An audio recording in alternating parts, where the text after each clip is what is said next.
Are you asking my girlfriend to leave? Daniel didn't raise his voice, but it was enough to silence the entire line at the reception desk. The only sound left was the gala music echoing from the main hall. Celeste stood beside him. Her hand rested gently on his elbow, the other holding an ivory clutch. Inside it, a formal invitation, stamped with a QR code. Their RSVP had been confirmed 3 weeks ago.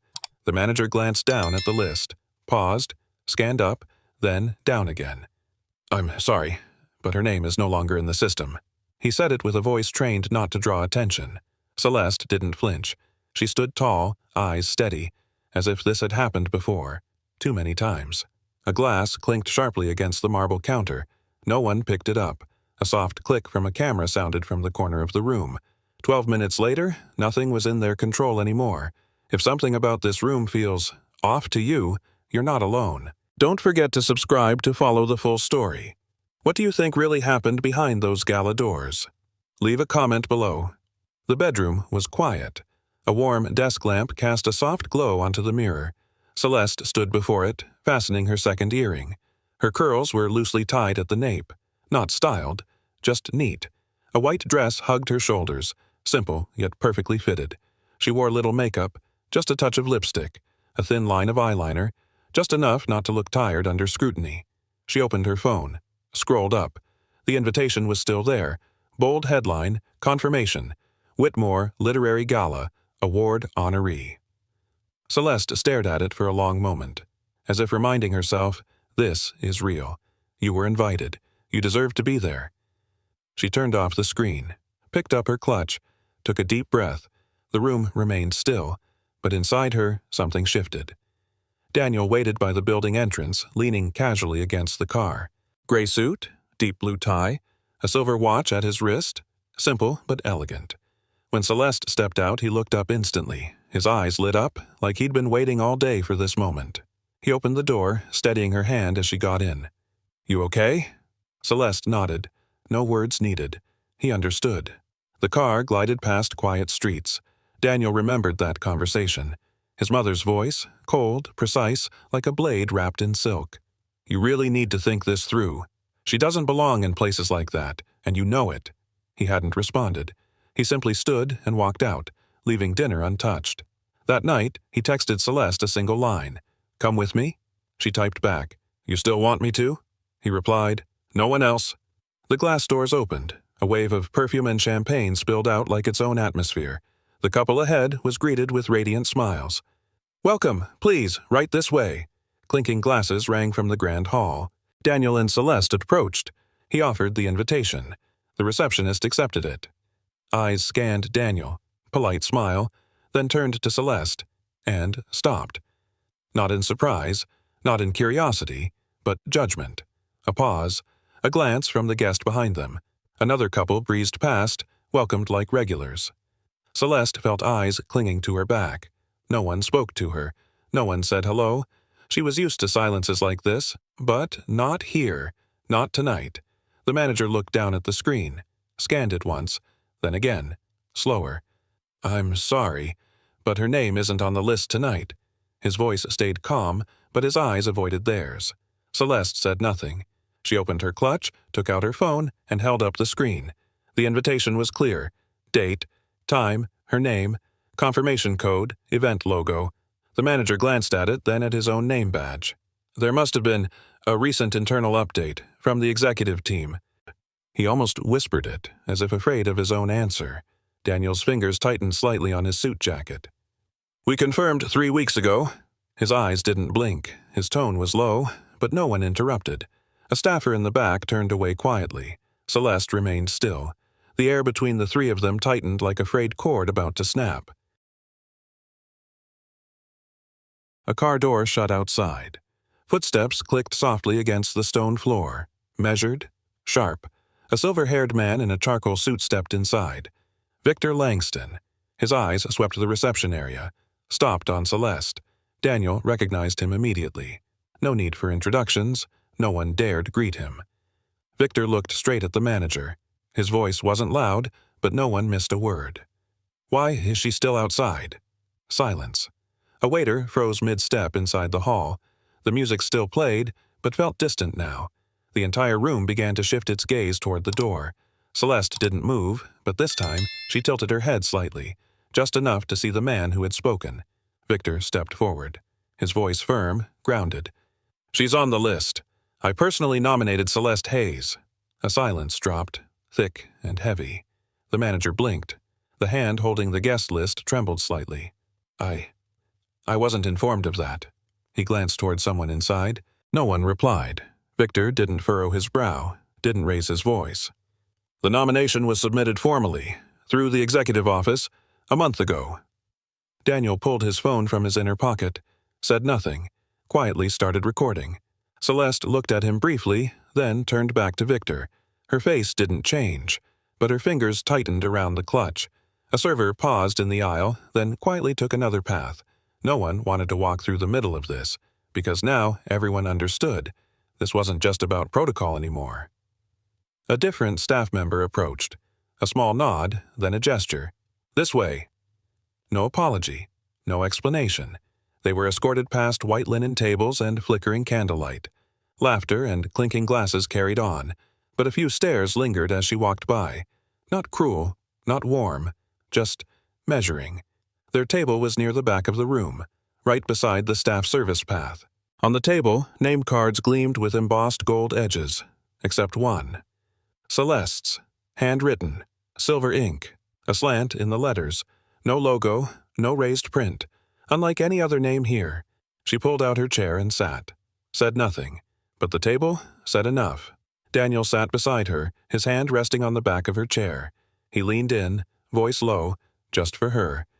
"You see it, right? They let you in, gave you a seat, but they don't want you to belong." Celeste didn't turn. She kept her gaze fixed on the lit stage where the MC spoke with the sponsor. "Let's see how far they'll go," she whispered, eyes unblinking. On the table, cutlery was neatly aligned, the napkin folded into a silver-rimmed flower placed just off-center. Only her glass had no ice. A woman at the next table glanced over, then looked back at her menu. The evening moved on, but not with Celeste in it. Under the table, Daniel opened his phone. The recording was still running, unseen, but capturing everything. The MC stepped on stage holding an ivory envelope, a practiced smile, steady voice. "This year's Emerging Voice Award goes to a writer whose prose dives deep into identity and belonging." Celeste didn't move. Her hand rested on her lap, tightening just slightly. "Congratulations, Marissa Trent!" A white woman in a burgundy dress rose from table 6. Her smile was ready, eyes sparkling. She walked up to applause, poised, unapologetic. Celeste sat still, her face unchanged. Only her breath slowed. Daniel looked at her. Didn't ask, didn't speak. "Have you ever seen someone replaced, right before your eyes? And the room clapped, as if it were completely normal? Comment below if you've ever witnessed silence by design." Celeste placed her napkin on the table. Not fast, not slow, just enough to make everything around her. Pause. She stood up. No words, no glances. She didn't look at the stage. Her chair slid back slightly, the soft scrape of fabric on carpet. The applause continued, but it faltered. Some clapped slower, some didn't dare look. She walked straight down the aisle, past white linens and golden lights. Her back straight, shoulders tall. Only her eyes, fixed on the exit, as if she'd always known where it was. From a quiet corner, a camera lens turned slightly. The frame followed her steps. The lights behind her faded. No one shouted. No one stopped her. Just one woman, walking out with all the silence they could no longer control. The back door closed behind her. No more chandeliers, only cold stone halls and the echo of her heels. Daniel followed. He didn't ask. He didn't have to. She stopped beneath the amber glow of a street lamp. Her breath hung faint in the cool night. "I don't need the award." Her voice wasn't bitter, just clear, a beat of silence. "I need the truth." Daniel didn't reply. He simply took out his phone, opened the camera. No filters, no edits, no text overlays. She stood beneath the light, street lamp casting shadows from one side, eyes forward, like speaking to thousands beyond the lens. 30 seconds, no words, no performance, just truth, silent but undeniable. 23 minutes after leaving the gala, the 30-second clip appeared online. No dramatic headline, just a caption. Elegant, silent, erased. At first, a few hundred views, then thousands. The first comment, "She didn't walk out, they pushed her out." Hashtags followed. Celeste was erased on Twitter, Instagram, even TikTok. Clips were re-edited, shared in new formats. Some added subtitles, some overlaid soft music. One by one, people added their voices. I was told I didn't fit the image. They cropped me out of the team photo. This isn't just one story. Social media didn't shout, it smoldered. Quiet, but relentless. The message arrived at 12:42 a.m. Anonymous sender. Profile photo, a black book with no title. Your name was removed at 11:58, directly from Catherine's office. I'm sorry I didn't speak up sooner. Celeste sat in front of her laptop. Beside her, the white dress folded neatly on a chair. She wasn't surprised, just nodded, as if confirming what she already knew. Another email arrived minutes later. Source hidden. Forwarded from an internal thread. We need to adjust. Celeste Hayes no longer aligns with the event image, too sharp for a space meant to softly celebrate diversity. Signed, Senior Editor. She read slowly. No outrage, no shock. Just one thing became clear. This wasn't a mistake. It was a choice. Messages from news outlets began pouring in. Emails in all caps. Exclusive interview. Gala incident response. Celeste skimmed through each one. No replies, no comments, no appearances. She opened a blank document. Named it simply, The Original. Inside, the evidence lined up. Screenshot of the name removal email. Photo of the handwritten place card. The 11:58 message. The raw video, uncut. Photo of Celeste standing beneath the yellow light outside. Daniel asked, "Are you going to tell this story?" She nodded, but not in anyone else's voice, not through someone else's lens. If they tried to erase this story, then I'll rewrite it, line by line, in my own voice. At 6:02 a.m., Celeste's post appeared on her personal page. No clickbait, no exclamation marks, just a steady voice, honest, like breath. She didn't name names. She made no demands. She simply told, from the eyes of the doorman, from the crooked place card, from the moment she walked out, and no one stopped her. One final line. This is how erasure happens, quietly, politely, and with great coordination. Within 20 minutes, Victor Langston reshared the post, with one short sentence. I saw it. I did nothing. I won't make that mistake again. No hashtags, no video, just a truth, spoken plainly, without fear. For the first time, truth stood exactly where it needed to be. The responses came in waves, not loud, but steady. I was called not a fit because of my hair. I stayed quiet when my friend was cut from the panel. Not again. Thank you for speaking for so many of us. Global outlets began to reach out. The New York Times, The Guardian, France 24. A story about the list and those always missing from it. That afternoon, the gala sent a formal letter, an apology, an invitation to return, one italicized line at the end. We want to honor you the right way. Celeste read it, closed her laptop. No reply, no reaction. They're not sorry for what they did, she said. They're sorry they got caught. This silence was her loudest no. A small cafe on the corner, old wooden table, uneven chairs, no mics, no reporters. Celeste sat across from three women, different skin tones, different ages, but the same look, once welcomed, then pushed out. One whispered, "They said my poetry wasn't universal enough." Another gave a wry smile. "They told me I was too specific for the market." Celeste opened her notebook, drew 3 overlapping circles. In the center, she wrote, "The writer's room." "No one gets cut out here," she said. "No one has to ask for permission to be heard."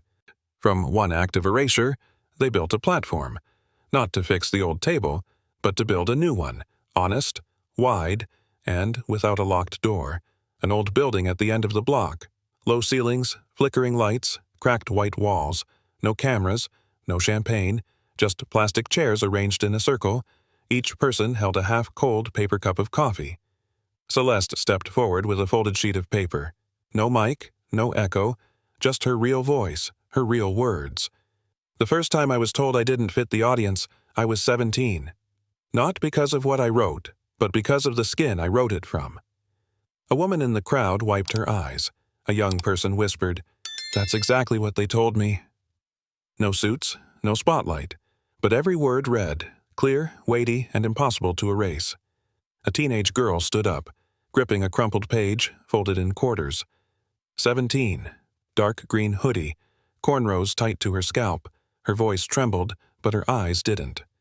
She told me I should write softer. The anger in your poem makes people uncomfortable. But she's never lived in my skin. The room held still. Some bowed their heads, some nodded slowly. Celeste stood behind her, hand over her heart. The story was no longer hers alone. And what about you? Have you ever been told to write differently? Just because of how you see the world? If so, leave it below, so you'll know you're not alone. An email arrived early that morning. Subject: "I'm sorry," from the one who stepped forward when I should have stopped. Marissa Trent, the woman whose name was called instead of Celeste's that night, the one who smiled and walked onto a stage that wasn't meant for her. I knew, but I didn't stop. I saw Celeste, and I stayed silent. Not anymore. She posted a public apology. No excuses, no deflection, just the truth. That silence was a choice too. I was chosen not because I deserved it, but because I posed less risk. I'm sorry, and I won't be silent again. Celeste read the letter. She didn't repost it. She didn't need to. For the first time, someone from the stage had stepped down to tell the truth. An internal memo was leaked. Short title: Accountability Review, Curator's Office. Catherine Langford, the woman with the mic, the one who read the wrong name, the head of the gala, now the subject of investigation. They launched an inquiry, old emails, messages between departments. The program edit log at 11:58 p.m. Signed, Catherine. The next morning she appeared before the board. Her heels clicked against the marble like punctuation marks of authority, but her voice trembled slightly. "I made the suggestion. I just thought..." She didn't align with the night's image. No one responded. Only the resignation notice, signed and posted that same afternoon. No applause, no flowers, just a powerful chair, left empty. The following fall, an email from Boston University arrived in Celeste's inbox. Subject: Approval Request. Use of chipped china for multi-ethnic literature curriculum. The piece once deleted, once called too political, was now being quoted in essays on legacy and soft erasure. A sophomore student wrote, "I've never seen someone describe the pain of being politely excluded like this. It doesn't shout. It just stands there, makes it impossible to look away." Celeste read every line. She didn't share it. No reaction. Just a quiet response. No revenge. No noise. But deep enough to be etched into the syllabus, where names once forgotten would now be studied. On a quiet morning, Daniel placed an envelope on the kitchen table. Celeste walked in, hair still damp, holding a warm cup of tea. "What's this?" "The last letter you'll never have to worry about." She opened it. The header read, "Renunciation of Inheritance, Ashcroft Family Trust." A single line closed the document. "I choose my life, not a legacy that won't accept her." Celeste looked at him, speechless. Daniel smiled, voice soft as breath. "You're my family now. The rest, they can keep the money, we'll keep the truth." No music, no declaration, just a hand held, firm, warm, between two people from different worlds, now standing on the same side of history. The gala sent another's invitation, this time with an apology, a center stage seat, golden lights, and a speech worthy of true honor. Celeste placed the letter down. Didn't need to read it twice. She typed a short reply. "I won't reclaim a seat that was taken. I'm busy building my own table." The following week, she launched a new scholarship, No One Erased, for writers rejected for not fitting the image. No corporate sponsors, no hidden clauses, just a modest fund, seeded by Victor's donation and proceeds from the reprint of her debut book. At a quiet press event, when asked if she'd ever return to the gala stage, Celeste smiled, gaze steady. "I wasn't born to be applauded. I'm here to help others pick up the pen." The next year, the gala lights still shone, the hall still white, champagne still poured. The guest list was longer, more diverse, at least on paper.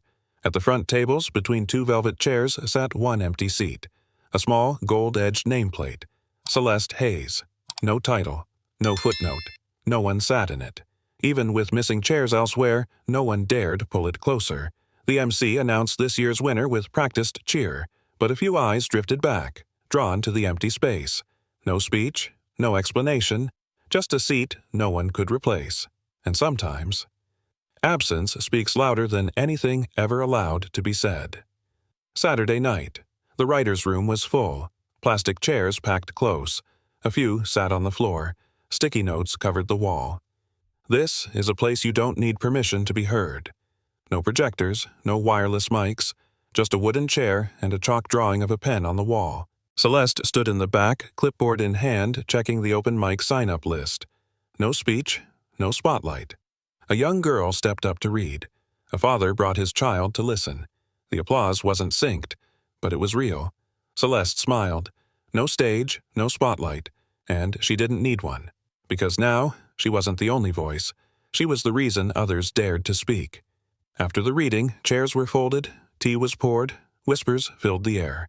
A little girl, around 8, walked up to Celeste, braided hair, hugging a worn notebook full of scribbles. "Were you scared?" Her voice was small, honest, without hesitation.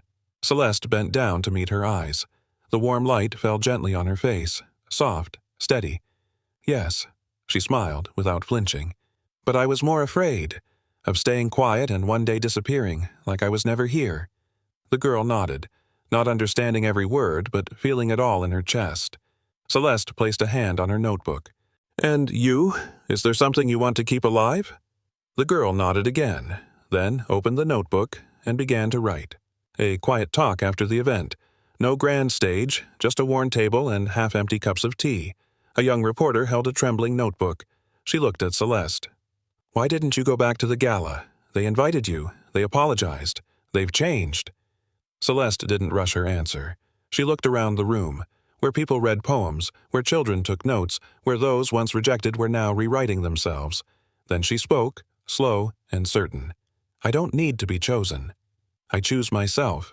And I choose the ones coming after me." The reporter wrote it down, then stopped.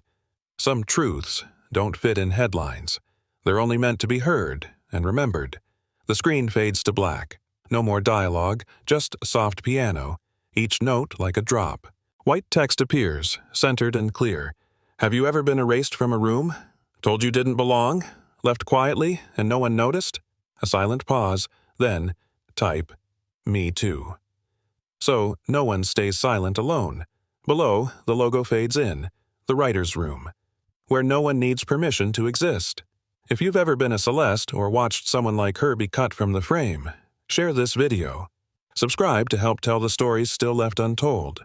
Because when we write each other's names down, no one gets erased.